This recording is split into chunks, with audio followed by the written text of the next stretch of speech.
ಈ ಶಿಕ್ಷಣ ಸಂಸ್ಥೆಗಳಿಗೆ ಇದರಿಂದ ಸುಮಾರು 2 ಲಕ್ಷದಷ್ಟು ವಿದ್ಯಾರ್ಥಿಗಳು ಇಲ್ಲಿ ಕಲಿತಾ ಇದ್ದಾರೆ. ನಾವೆಲ್ಲ ತಿಳ್ಕೊಂಡ ಹಾಗೆ ಈಗ ಸಮಸ್ಯೆಗಳ ಬಗ್ಗೆ ಅನೇಕ ಪ್ರತಿನಿಧಿಗಳು ಮಾತಾಡಿದ್ದಾರೆ.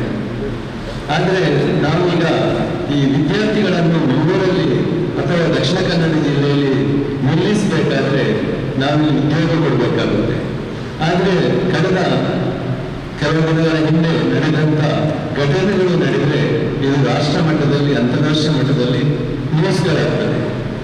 ಆಗ ಏನಾಗ್ತದೆ ಅಂತ ಹೇಳಿದ್ರೆ ಇಲ್ಲಿಗೆ ಈಗಾಗಲೇ ಉಸ್ತುವಾರಿ ಸಚಿವರ ಹಾಗೂ ಸ್ಪೀಕರ್ ಹಾಗೆ ಎಲ್ಲ ಪ್ರತಿನಿಧಿಗಳ ಮುಖಾಂತರ ಅನೇಕ ಕಂಪನಿಗಳು MP ಅವರ ಮುಖಾಂತರ ಅನೇಕ ಕಂಪನಿಗಳು ದೇಶ ವಿದೇಶಗಳಿಂದ ಮಂಗಳೂರಿಗೆ ಬರ್ತಾ ಇದೆ. IT ಕಂಪನಿಗಳು ಈಗಾಗಲೇ 200ಕ್ಕಿಂತ ಹೆಚ್ಚು ಸ್ಟಾರ್ಟ್ಅಪ್ ಕಂಪನಿಗಳು ಇಲ್ಲಿ ಇದೆ.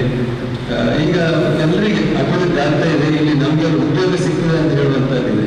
ಅದಕ್ಕಾಗಿ ನಾವು ಈ ಸಮುದಾಯ ಎಲ್ಲರೂ ಜನಪ್ರತಿನಿಧಿಗಳಿರ್ಬೋದು, ಅಧಿಕಾರಿಗಳಿರ್ಬೋದು, ರಾಜ್ಯ ಸರ್ಕಾರ ಇರ್ಬೋದು, ಜಿಲ್ಲಾಧಿಕಾರಿಗಳಿರ್ಬೋದು, ಇಂಥ ಘಟನೆಗಳು ನಡೆಯದಂತೆ ಖಂಡಿತ ನೋಡಬೇಕು. ಮುಖ್ಯವಾಗಿ ಪತ್ರಿಕಾ ಮಾಧ್ಯಮದವರು ಈಗಾಗಲೇ ಬ್ರ್ಯಾಂಡ್ ಮಂಗಳೂರು ಅಂತ ಕಾರ್ಯಕ್ರಮವನ್ನು ರೂಪಿಸಿಕೊಂಡಿದ್ದಾರೆ.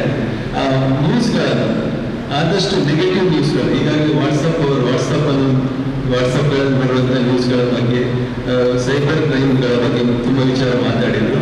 ಇಂಥ ನ್ಯೂಸ್ಗಳು ಬೇರೆ ಪ್ರದೇಶಗಳಿಗೆ ಹೋಗದಂತೆ ಪತ್ರಿಕಾ ಪ್ರತಿನಿಧಿಗಳು ಕೂಡ ಗಮನವನ್ನು ಹರಿಸುವಂತಹ ಅವಶ್ಯಕತೆ ಬಹಳಷ್ಟು ಇದೆ.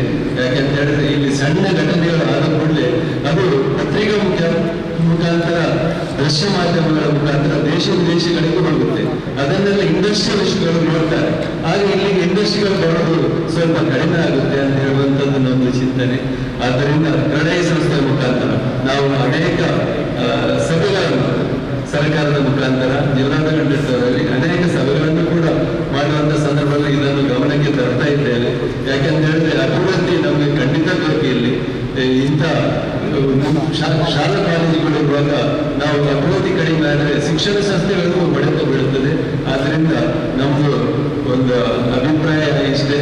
ಇಂಥ ಈಗಾಗಲೇ ನಾವು ಹೇಳಿದಾಗೆ ಒಳ್ಳೊಳ್ಳೆ ಅಧಿಕಾರಿಗಳನ್ನು ಈ ದಕ್ಷಿಣ ಕನ್ನಡ ಜಿಲ್ಲೆಗೆ ಹಾಕಿ ಈ ಶಾಂತಿ ಸೌಹಾರ್ದತೆಯನ್ನು ಕಂಟ್ರೋಲ್ ಮಾಡುವಂತ ಕೆಲಸ ಮಾಡುವುದು ಅಗತ್ಯ ಇದೆ ಅಂತ ನಮ್ಮ ಭಾವನೆ.